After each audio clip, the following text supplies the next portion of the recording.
그의 영광을 보니 라는 제목으로 잠깐 말씀을 나누겠습니다. 하나님의 영광을 본다, 이런 말을 우리가 자주 합니다. 하나님의 영광을 위하여, 이런 말을 하죠. 본다라는 표현을 씁니다.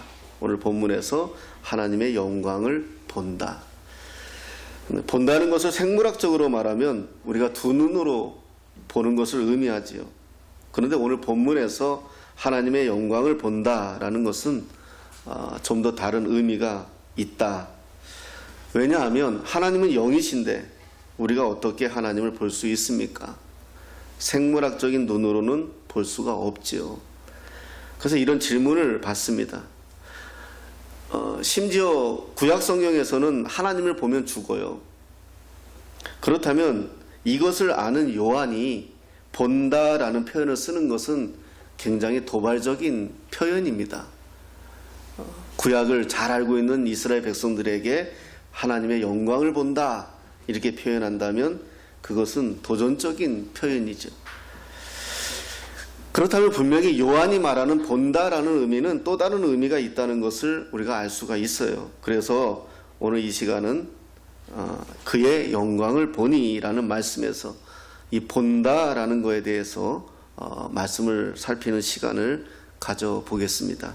우리 1장 32절 한번 말씀 보겠습니다. 읽겠습니다. 시작. 요한이 또 증언하여 이르되 내가 봄에 성령이 비둘기같이 하늘로부터 내려와서 그의 위에 머물렀더라. 아멘. 여기서 내가 봄에라는 말이 있죠. 두 번째 줄에 내가 봄에. 여기서 내가 봄에라는 이 단어와 아까 그의 영광을 보니라는 단어가 같은 말이에요. 그러니까 무엇을 보았습니까? 여기서는 성령이 비둘기같이 하늘로부터 내려와서 예수님 위에 머무르는 것을 보았어요. 그러니까 요한이 예수님의 머리 위로 비둘기처럼 성령이 하늘로부터 내려오는 것을 보았다라는 거예요. 그런데 중요한 것은 그곳에 요한만 있었던 것이 아니라 수많은 사람들이 있었어요. 하지만 이 현상을 본 사람은 요한밖에 없어요. 왜냐하면 육신의 눈으로 볼 수 있는 현상이 아니기 때문에 그렇다는 것입니다. 자연적인 현상이 아니라는 거죠. 자연적인 현상이라면 이걸 모두가 봐야 돼요. 하지만 요한만 볼 수 있었어요. 왜냐하면 32절에 내가 봄에라는 표현을 썼거든요. 자기만 보았다는 거예요. 이 말은 다른 의미에서 하나님이 요한에게만 허락했다는 거죠. 요한에게 그 영광을 볼 수 있도록 눈을 열어주었다는 거예요. 영의 눈을 열어주었단 말이죠. 그래서 그것을 볼 수 있었다. 세례 요한과 예수님의 만남을 한번 생각해 보세요. 예수님을 처음 만났을 때 세례 요한은 예수님이 하나님의 아들이신 것을 미처 알지 못했습니다. 근데 어디서 알았습니까? 이 요한이 예수님이 하나님의 아들이라는 것을 몰랐다는 것을 우리가 어디서 캐치할 수 있느냐 하면 예수님의 제자들이, 요한의 제자들이 요한에게 묻잖아요. 예수님이 오는 걸 보면서 저분은 누구냐고. 그러자 예수님이 뭐라고 대답합니까? 하나님의 어린 양이다 대답해요. 만약에 예수님이 하나님의 아들이라는 걸 알았다면 하나님의 아들이다 라고 얘기했겠죠. 그런데 지금 세례 요한은 하나님의 어린 양으로 인지하고 있다는 거예요.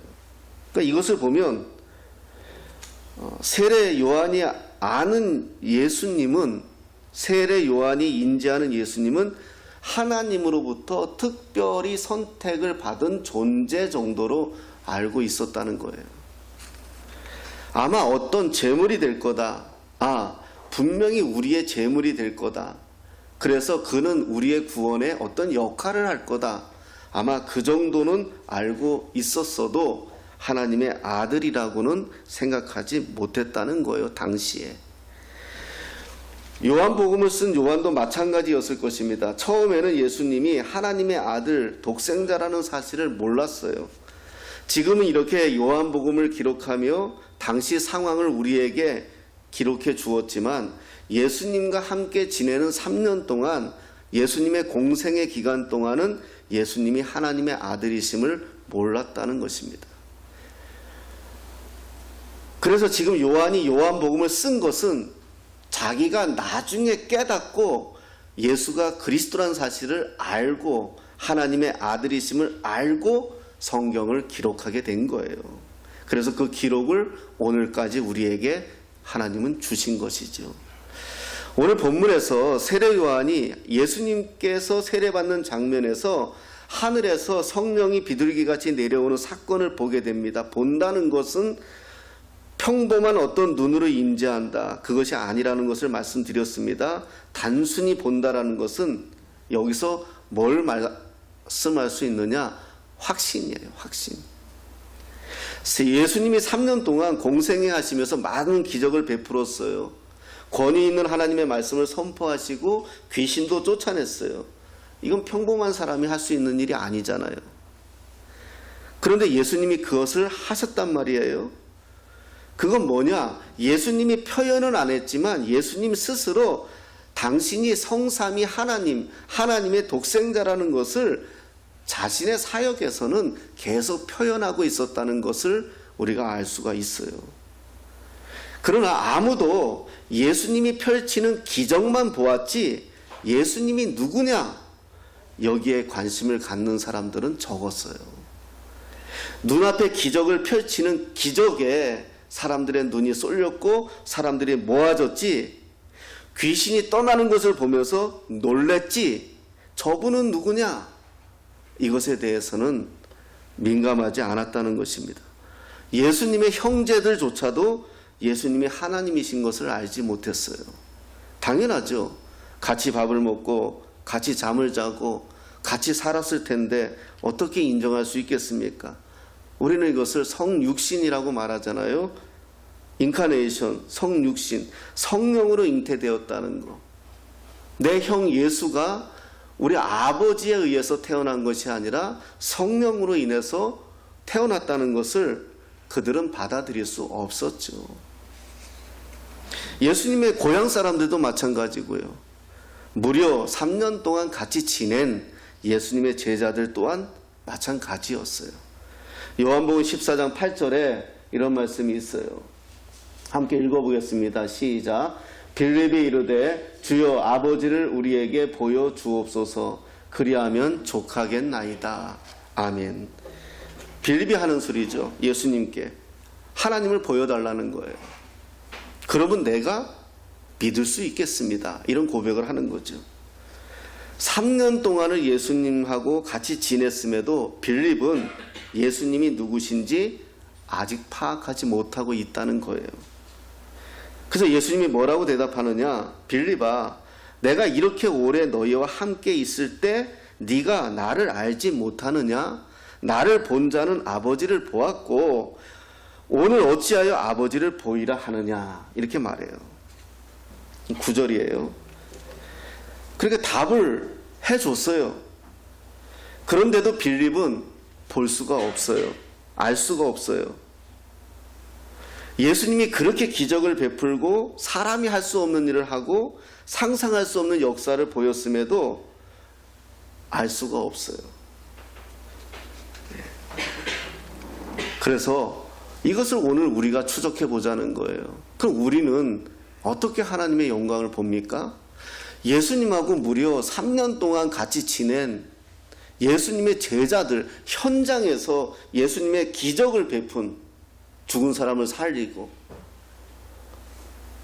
빵 5개와 물고기 2마리로 수천 명을 먹이고, 그 당시에 아무도 어떤 의학으로도 치료할 수 없는 나병 환자를 치유하고, 이런 현장을 눈앞에서 봤는데도 예수님이 누군지 몰랐어요.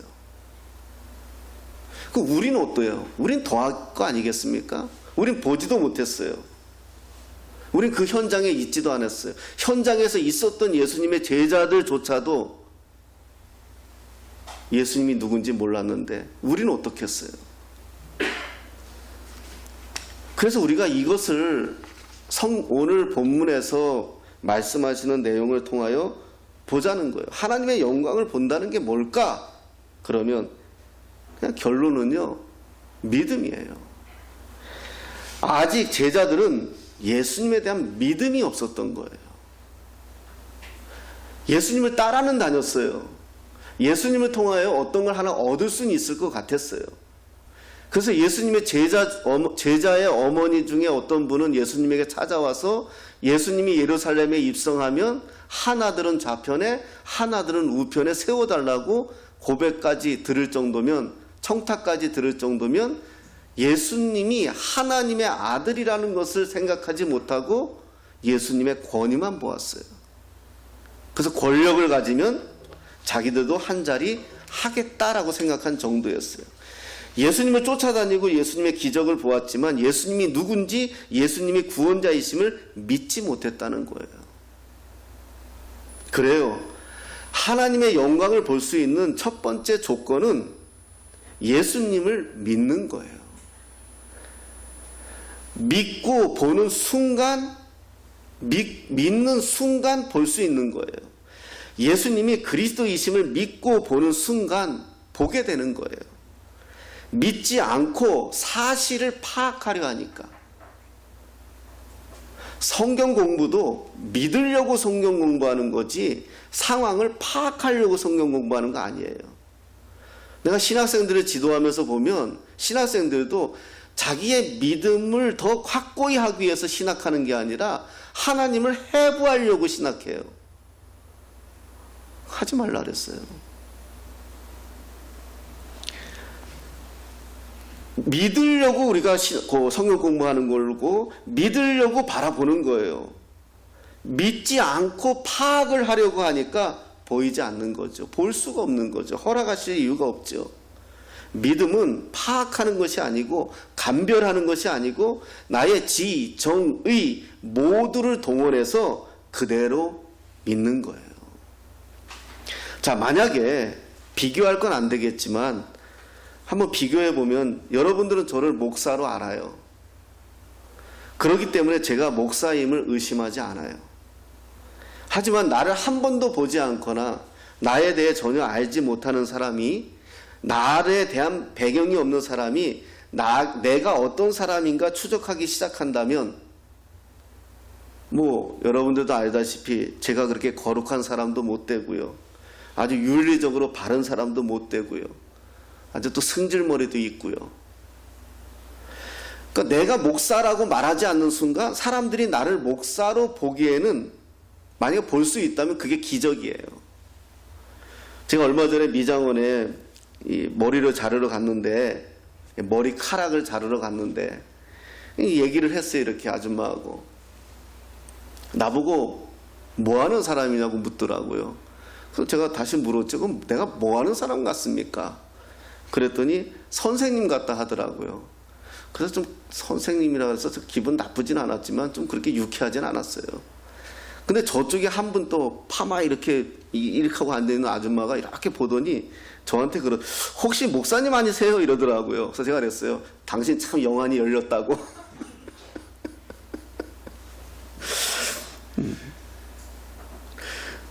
우리가 누구도 내가 목사임을 몰라요. 처음 만난 사람. 그럼 내가 하는 걸 믿어야, 내가 목사라고 말했을 때 그 사람이 내가 목사인 걸 믿어야, 그래야 나를 볼 수 있는 거예요. 그때부터, 목사로부터. 요한복음 14장 10절 한번 볼게요. 읽어보겠습니다. 시작. 내가 아버지 안에 거하고 아버지는 내 안에 계신 것을 네가 믿지 아니하느냐? 내가 너희에게 이르는 말은 스스로 하는 것이 아니라 아버지께서 내 안에 계셔서 그의 일을 하시는 것이라. 아멘. 빌립이 예수님께 아버지를 보여달라 했을 때 예수님이 뭐라고 대답하십니까? 나는 아버지 안에 있고 아버지께서 내 안에 계신 것을 네가 믿지 못하느냐?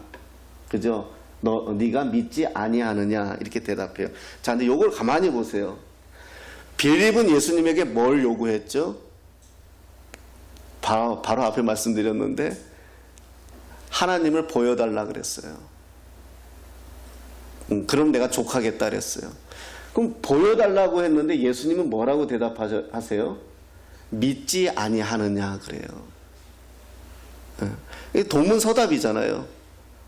만약에 빌립이 하나님 보여달라 그러면 예수님이 자신이 만약에 하나님이신 것을 드러내려면 보는 앞에서 한 10층에서 뛰어내려서 봤지, 아무 이상 없지, 내가 이런 존재야, 뭐 사람이 할 수 없는 어떤 기적을 베푸시고 자신을 보여주면 아마 빌립이 대번에 믿겠죠. 근데 그렇게 말씀 안 하세요. 이렇게 말씀하세요. 내가 아버지 안에 거하고 아버지는 내 안에 계신 것을 네가 믿지 아니하느냐. 왜 못 믿느냐라는 거예요, 한마디로.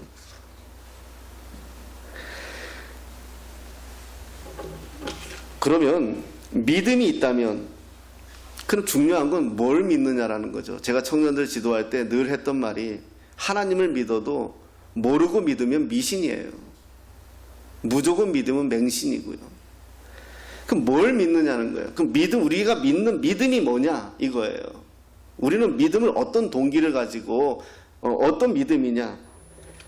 거기에 오늘 본문에 뭐라고 말씀하십니까? 말씀이 육신이 되어 우리 가운데 거하심에 우리가 그의 영광을 보니 그 아버지의 독생자의 영광이요 은혜와 진리가 충만하더라. 아멘.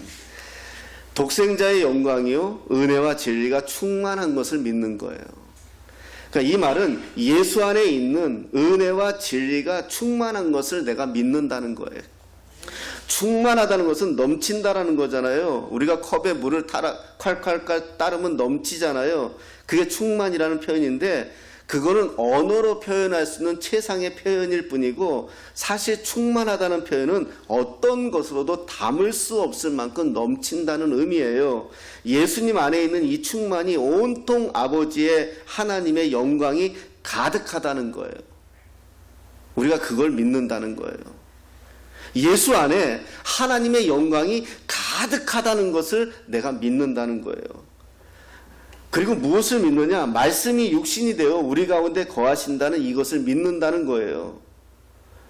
육체로 이 땅에 오셨다는 것을 성육신이라고 말씀하셨잖아요. 원래 예수님은 말씀이셨어요. 로고스이셨어요. 로고스는 세상의 시작을 의미하잖아요. 이 세상 시작 전부터 계신 분이 말씀으로 계셨어요. 하나님이 말씀하셨잖아요. 땅이 있으라, 말씀이었어요. 말씀으로 빛이 있으라 하시니 빛이 생겨났어요. 그 예수님이에요. 그런데 그 말씀이 이 땅에 오실 때 육체로 오셨다는 거예요. 왜냐하면 우리를 구원하시기 위해 십자가에 죽으셔야 하잖아요. 말씀은, 로고스는 죽음이 없는 존재인데 육체만 죽음이 있어요. 그러니까 예수님이 이 땅에 육체를 선택하신 이유는 죽으러 오신 거예요. 우리가 구원을 받아야 하니까요. 이걸 우리가 뭐라고 말한다? 은혜라고 말하는 거예요. 지금 예수님이 십자가에 죽으시고 부활하시고 하나님 우편으로 가셨잖아요. 그럼 지금 여기 없잖아요. 그런데 계신다는 거예요. 성령으로 계시지만 말씀으로 계신다는 거예요.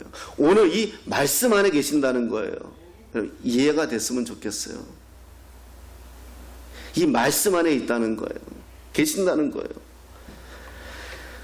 그런데 그 영광을 믿음으로 보니까 예수님의 말씀 안에 하나님 아버지의 영광이 보인다는 거예요. 그 영광은 은혜와 진리가 충만하더라, 이렇게 요한이 고백하는 거죠. 말씀이신 예수님의 말씀처럼 예수님의 이심을 우리가 알아야 한다. 예수님 자체가 진리다. 우리가 교회에서 2주에 한 번씩 하는 복세찬살, 복잡한 세상 찬양하며 살자라는 우리가 찬양을 하잖아요. 1시간씩 내보내고 있는데, 여기 멤버의 이담이라는 사역자가 있어요. 뮤지컬 배우인데 이 친구가 이번에 앨범을 냈는데 곡이 참 좋더라고요. 제목이 참 좋았어요. 그 제목이 저항할 수 없는 은혜라는 제목이었어요. 저항할 수 없는 은혜. 하나님이 부어주시는 은혜는 내가 거절할 수가 없어요.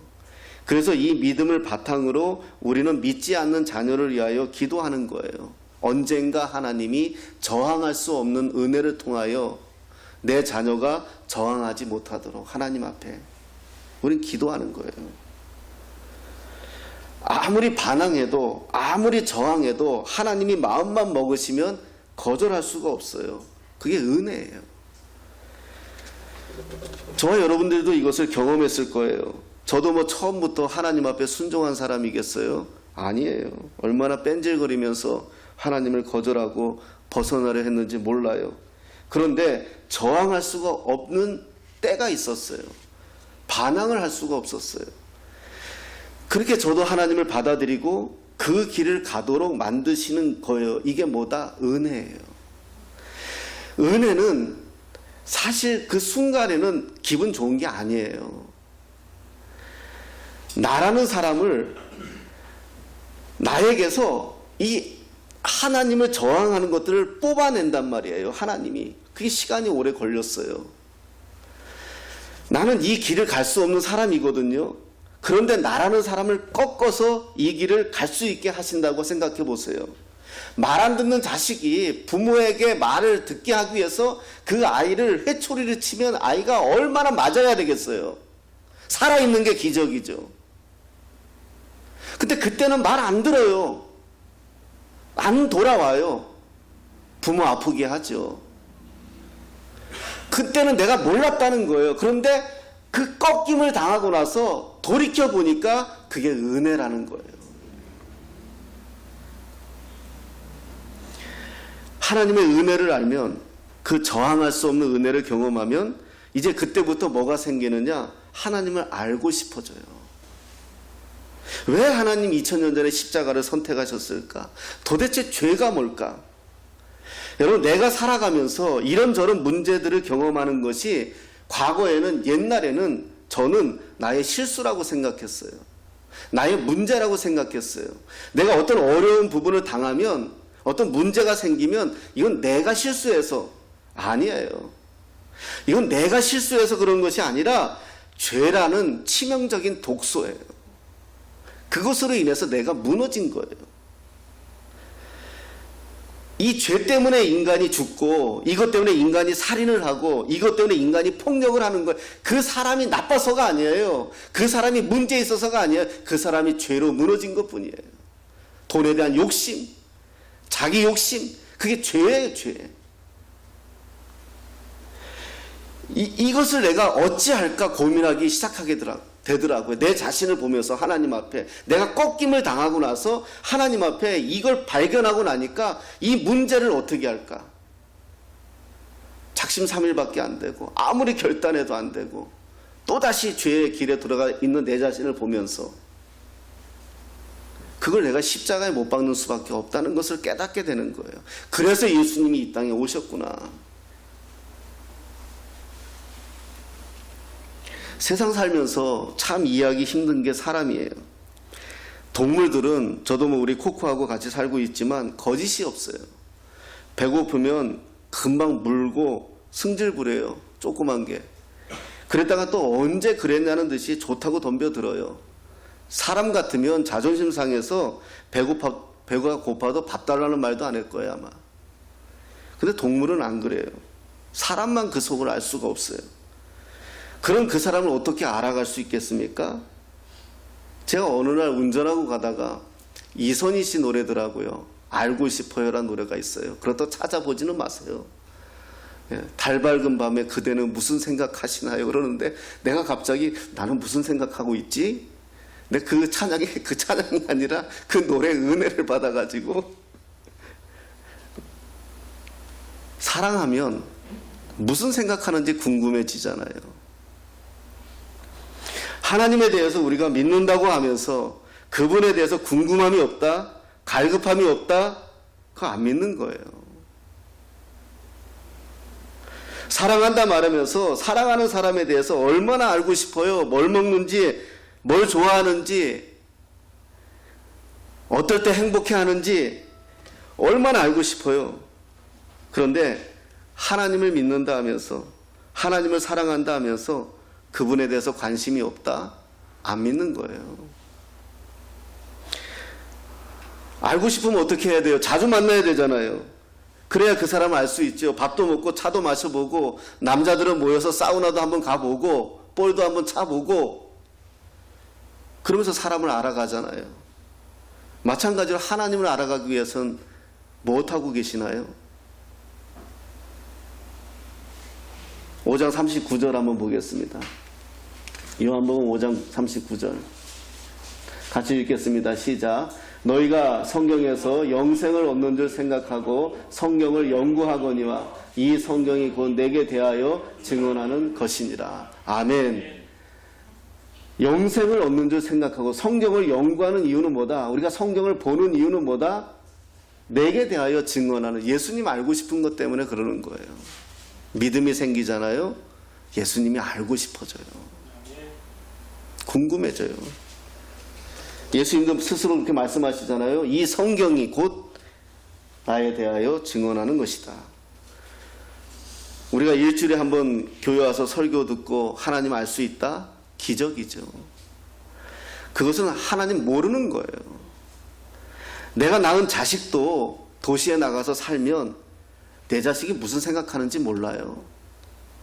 함께 살면서 함께 인생을 고민하고 함께 나누고 함께 교제해야 우리가 조금 알 수 있잖아요. 무슨 생각하는지.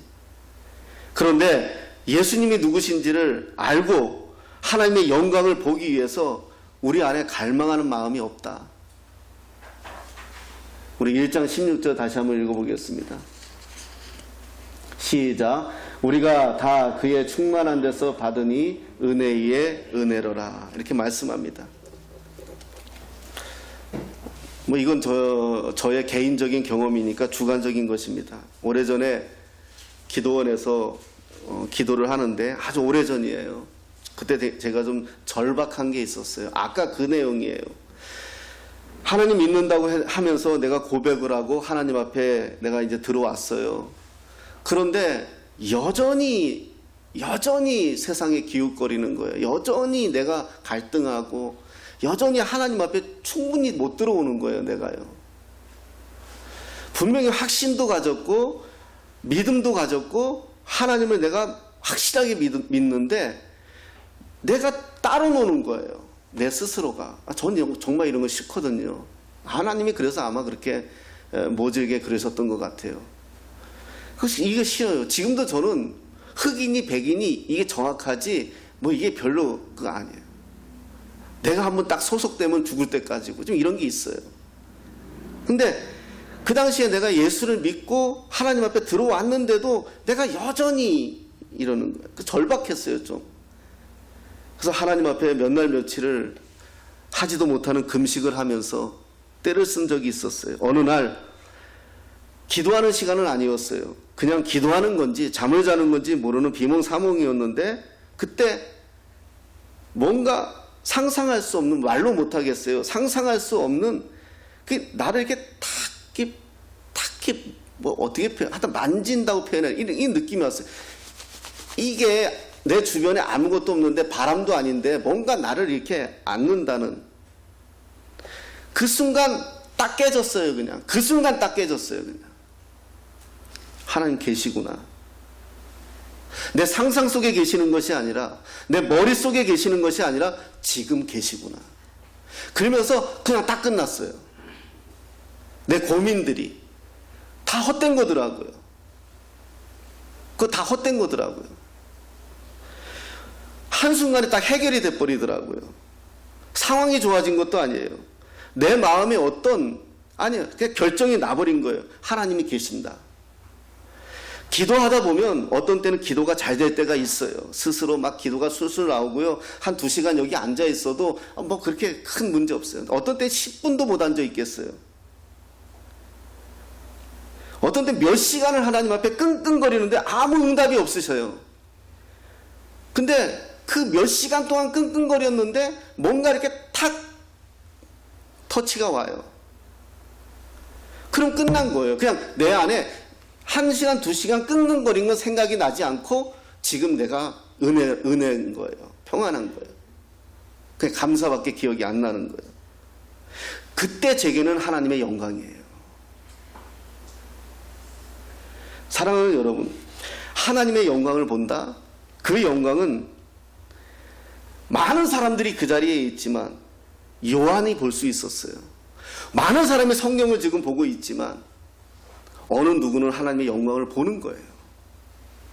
많은 사람이 설교를 듣고 있지만 어느 누구는 그 설교 속에서 주의 음성을 듣는 거예요.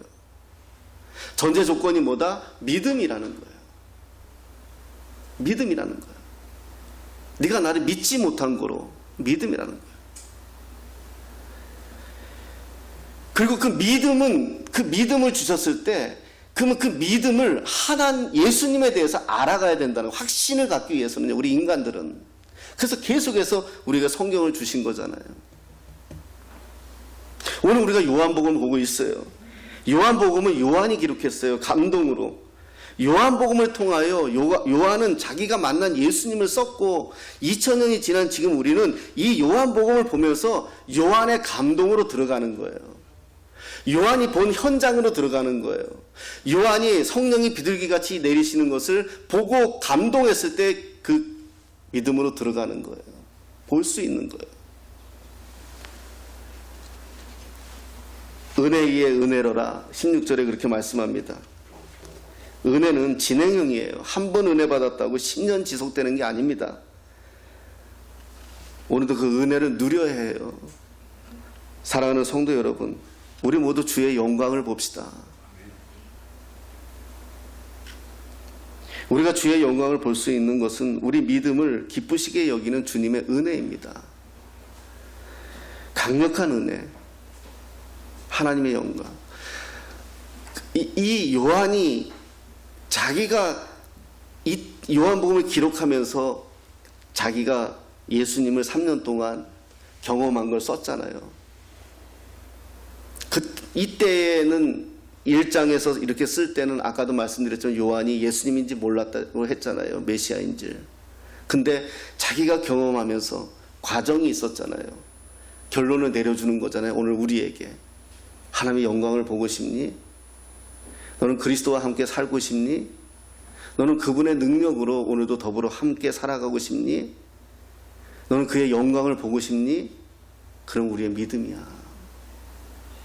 믿음이야. 단순한 것 같지만 믿음이야. 믿음으로 보지 않으니까 믿지 못하는 것이고 볼 수 없는 것이야. 믿음은 다 주관적인 거예요. 하나님의 은혜이고 하나님의 선물이기 때문에.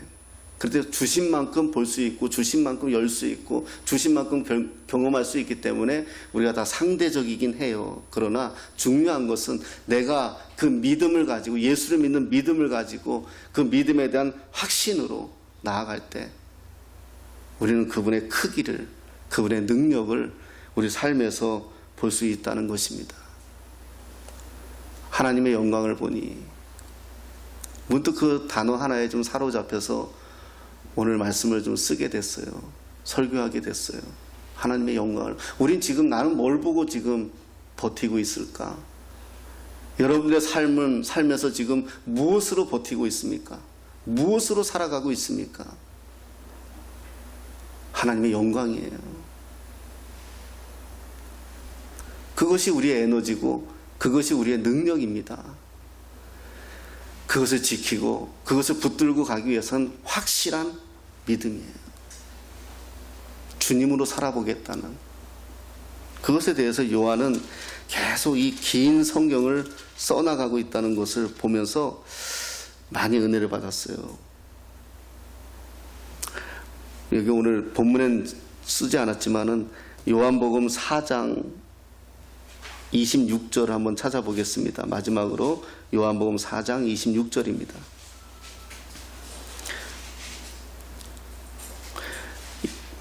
(25절) 26절인데요 25절에 이 여자는 사마리아 여인입니다.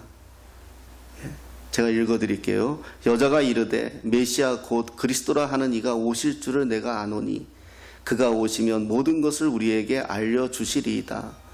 예수께서 이르시되 네가 말하는 내가 그라 말해요. 이 여인이 어떤 여자인지 우리 알잖아요. 그러나 이 여인의 가슴팍에는 메시아에 대한 기대가 있었고, 메시아가 오면 자기 인생이 터닝한다는 것을 알게 되었고, 메시아가 오면 자기가 궁금한 것이 해결될 거라는 믿음이 있었어요. 그때 예수님이 직접 대답해 주시죠. 내게 말하는 내가 그라. 여러분, 우리가 신앙생활 하면서 하나 힘을 좀 빼야 돼요. 자꾸 우리가 뭘 하려고 하는 건 어린애예요. 우리가 자꾸 뭘 하려고 하면 힘들어서 못해요. 지쳐버려요. 가정도 마찬가지예요.